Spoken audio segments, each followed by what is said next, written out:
Britain की महारानी Elizabeth second ने दुनिया को अलविदा कह दिया है। इस वीडियो में हम बात करेंगे सबसे लंबे वक्त तक शासन करने वाली महारानी की जिंदगी के अहम किस्सों के बारे में। सबसे पहले बात करते हैं साल 1947 की, क्योंकि ये साल हर भारतीय के लिए यादगार है, जब भारत दो टुकड़ों में बट गया। भारत अपनी आजादी का जश्न मनाने की तैयारी कर रहा था। उसी दौरान ब्रिटेन भी सजाया जा रहा था, क्योंकि राजकुमारी एलिजाबेथ की शादी प्रिंस फिलिप से होने जा रही थी। शादी हुई और शादी के साल गुजरे। हालांकि इससे पहले भी महारानी की जिंदगी की एक ऐसी बात है जो बतानी जरूरी है। वो ये कि एलिजाबेथ दूसरे विश्व युद्ध के दौरान 14 साल की थी, जब उन्होंने पहली बार रेडियो पर भाषण दिया था। लोगों से अपील की थी कि बुरे हालात में भी धैर्य से काम लें।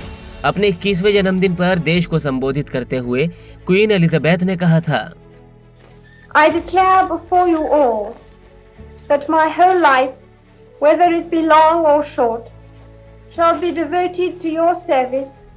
चलिए अब बात करते हैं भारत की आजादी के 5 साल बाद की, यानी 1952। प्रिंस फिलिप और राजकुमारी एलिजाबेथ केन्या के दौरे पर थे, मगर उस वक्त किंग जॉर्ज 6 की तबीयत सही नहीं थी। वो बीमार रहने लगे थे। लेकिन केन्या के इसी दौरे पर 6 फरवरी 1952 को उन्हें बुरी खबर मिली। बीमारी से एलिजाबेथ के पिता किंग जॉर्ज दुनिया से सिधार गए। उस वक्त एलिजाबेथ केन्या के गांव वाले इलाके में थी, जिस वजह से उनके पास पिता की मौत की खबर बहुत बाद में पहुंची। खबर मिली तो प्रिंस फिलिप और एलिजाबेथ ब्रिटेन लौट आए। किंग जॉर्ज की मौत से तय हो गया था कि ब्रिटेन को नई महारानी मिलने वाली है। एलिजाबेथ केन्या तो राजकुमारी बनकर गई थी, लेकिन लौटी महारानी बनकर। 2 जून को उनका राज्याभिषेक किया गया। महारानी की 21वें जन्मदिन पर कही गई बात 1961 के घाना के एक दौरे से साबित होती है। घाना 1957 में आजाद हुआ था। उस वक्त से ही वहां हिंसा का दौर चल रहा था। आर्थिक और सुरक्षा का संकट गहराता जा रहा था। 1961 में महारानी एलिजाबेथ ने घाना का दौरा करने की बात कही, लेकिन तत्कालीन सरकार ने उन्हें घाना न जाने की सलाह दी, मगर उन्होंने इस सलाह को नहीं माना और वो घाना के दौरे पर गई। ये दौरा सफल रहा। इस दौरे से उनका कद दुनिया में ऊंचा हो गया। कॉमनवेल्थ देशों पर भी इसका सकारात्मक प्रभाव पड़ा, मगर उन्हें कई बार आलोचनाओं और विरोध का भी सामना करना पड़ा है। ये विरोध चुनौतियां बने, जिनसे वो साहस के साथ निपटी थी। 1966 की बात है। साउथ वेल्स के एबरफन में कोयले की खदान में भूस्खलन हुआ। ये आपदा इतनी बड़ी थी कि इसमें 100 से ज्यादा बच्चों की मौत हो गई। अगले ही दिन प्रिंस फिलिप दौरा करने पहुंच गए, मगर एलिजाबेथ वहां नहीं पहुंची।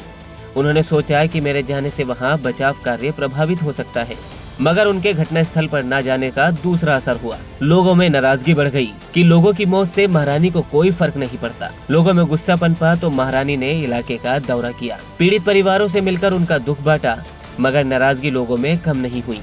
महारानी ने एक बार फिर उस घटना का जिक्र किया कि घटना के फौरन बाद मौके पर नहीं पहुंचने का फैसला गलत रहा। ये फैसला बड़े पछतावे वाले फैसलों में से एक था। अब बात करते हैं 2021 की, जब महारानी एलिजाबेथ सेकंड और प्रिंस फिलिप की शादी को 73 साल पूरे हुए और प्रिंस फिलिप उन्हें हमेशा के लिए अलविदा कह गए। 99 साल के प्रिंस फिलिप का 2021 को निधन हो गया। उस दौरान ये शाही जोड़ा कोरोना वायरस लॉकडाउन के दौरान लंदन के विंडसर कैसल में रह रहा था और अब लगभग 1 साल बाद उन्होंने भी दुनिया को अलविदा कह दिया।